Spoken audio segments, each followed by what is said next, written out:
നമസ്കാരം. പ്രധാനമന്ത്രി നരേന്ദ്രമോദിയുടെ വിവാദ പ്രസംഗത്തിനെതിരെ ദീപികയുടെ മുഖപ്രസംഗം. മോദി മുസ്ലിങ്ങൾക്കെതിരെ നടത്തിയത് നിന്ദാപരമായ പ്രസംഗമാണ്. വർഗീയതയും ഇതരമത വിദ്വേഷവും നെഞ്ചേറ്റിയവർക്ക് മാത്രമേ ആ പ്രസംഗം ആസ്വദിക്കാനാവൂ. മൻമോഹൻ സിംഗിനെക്കുറിച്ച് മോദി പറയുന്നത് തെറ്റായ കാര്യമാണെന്നും ദീപികയുടെ മുഖപ്രസംഗത്തിൽ പറയുന്നു. ക്രൈസ്തവരുടെ വോട്ട് ലക്ഷ്യമിട്ട് BJP നടത്തുന്ന നീക്കങ്ങൾക്ക് തിരിച്ചടിയാണ് ഈ മുഖപ്രസംഗം.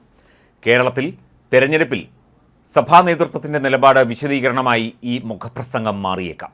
ഈ രാജ്യത്തെ ജനങ്ങളെ, പ്രത്യേകിച്ച് ഹൈന്ദവരെ BJP സർക്കാർ വില കുറച്ച് കാണുകയാണെന്ന് തോന്നുന്നു.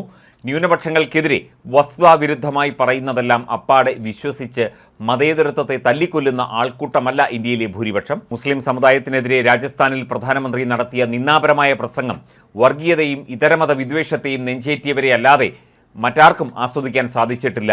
ഭൂരിപക്ഷ വോട്ടിൻ്റെ ധ്രുവീകരണമായിരിക്കാം അദ്ദേഹം ലക്ഷ്യമിട്ടത്. പക്ഷേ അത് അവിശ്വസനീയമല്ലെങ്കിലും അത്യന്തം നിർഭാഗ്യകരമായി പോയി. പൗരന്മാർ മാത്രമല്ല, ഇന്ത്യക്കാരായ നാം എന്ന് തുടങ്ങുന്ന ഭരണഘടന ആമുഖം ഭരിക്കുന്നവരും നിരന്തരം വായിക്കേണ്ടതുണ്ട്.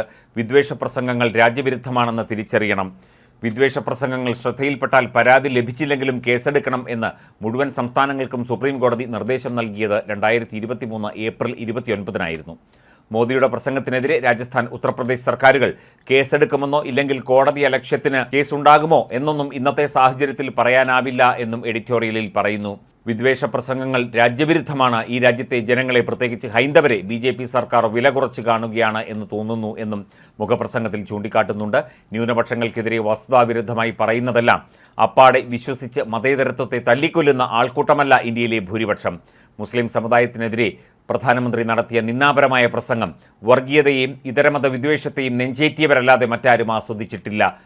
ഭൂരിപക്ഷ വോട്ടിൻ്റെ ധ്രുവീകരണമായിരിക്കാം, പക്ഷേ അത് അവിശ്വസനീയമല്ലെങ്കിലും അത്യന്തം നിർഭാഗ്യകരമായി പോയി. ഇന്ത്യക്കാരായ നാം എന്ന് തുടങ്ങുന്ന ഭരണഘടന ആമുഖം ഭരിക്കുന്നവരും നിരന്തരം വായിക്കേണ്ടതുണ്ട്. വിദ്വേഷ പ്രസംഗങ്ങൾ രാജ്യവിരുദ്ധമാണ് എന്ന് തിരിച്ചറിയണം എന്ന കാര്യം പ്രത്യേകം എടുത്തു പറയുന്നു. സ്വകാര്യ സ്വത്തും ഭൂമിയും കെട്ടുതാലിയും വരെ കൂടുതൽ കുട്ടികളുള്ളവരും നുഴഞ്ഞുകയറ്റക്കാരുമായ മുസ്ലിങ്ങൾക്ക് വിതരണം ചെയ്യും എന്നാണ് പ്രധാനമന്ത്രി പ്രസംഗിച്ചത്.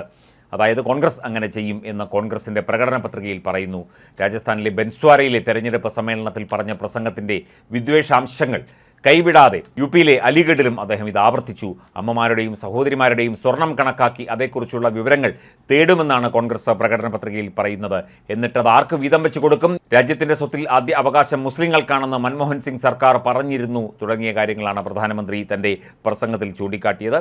ഇതിനെതിരെയാണ് ഇപ്പോൾ ദീപിക എഡിറ്റോറിയൽ എഴുതിയിരിക്കുന്നത്.